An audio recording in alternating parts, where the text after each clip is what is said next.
Okay, so I wanted to create a video that gave you the basics of how to use readoutloud's text-to-speech functionality. So what you'll see in front of you is simply my computer screen, and here's my readoutloud hot button. Double-clicking that will open up the program.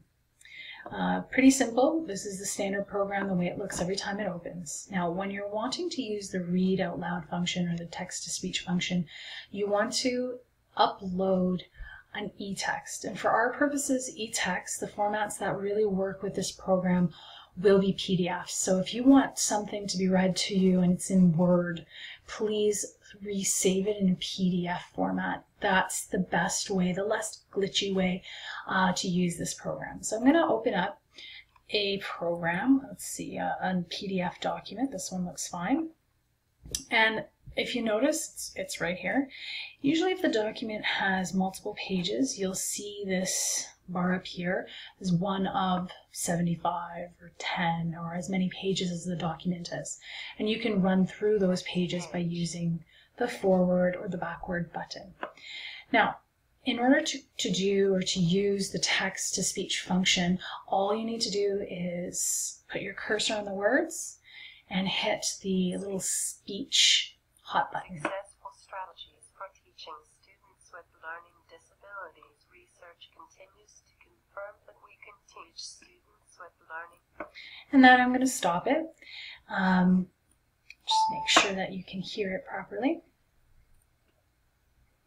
Successful strategies for teaching students with learning disabilities. Research continues to confirm that we can teach students with learning disabilities to learn how to learn.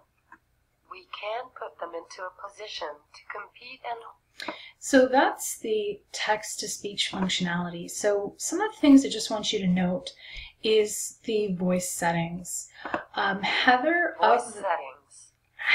of the three voices is the best voice to choose. She's the most fluid, so I would use Heather.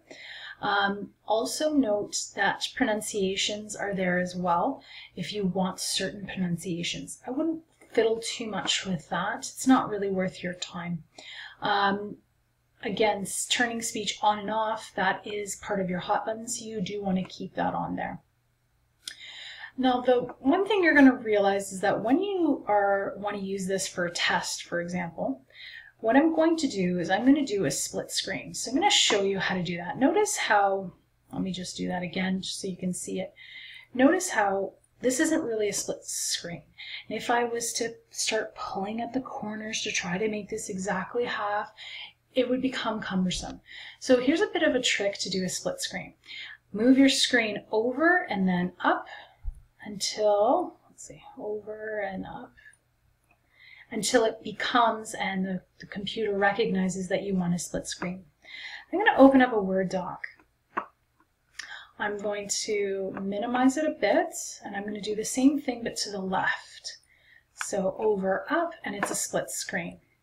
Okay, I can reduce the size on this so I can see most of the page in one shot.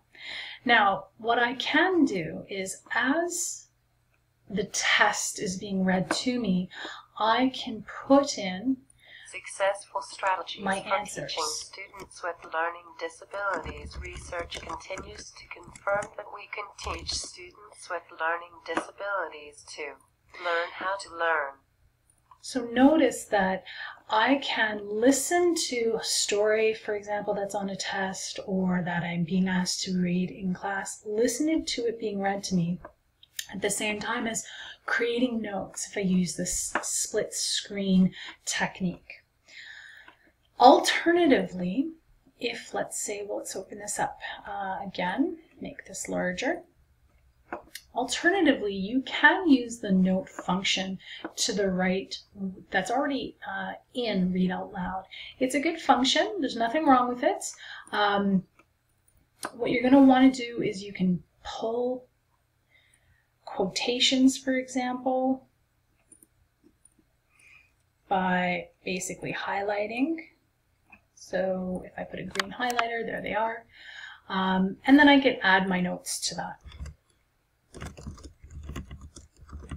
Now, what's great about this is you have have your notes and your quotations along with your reading all in one page.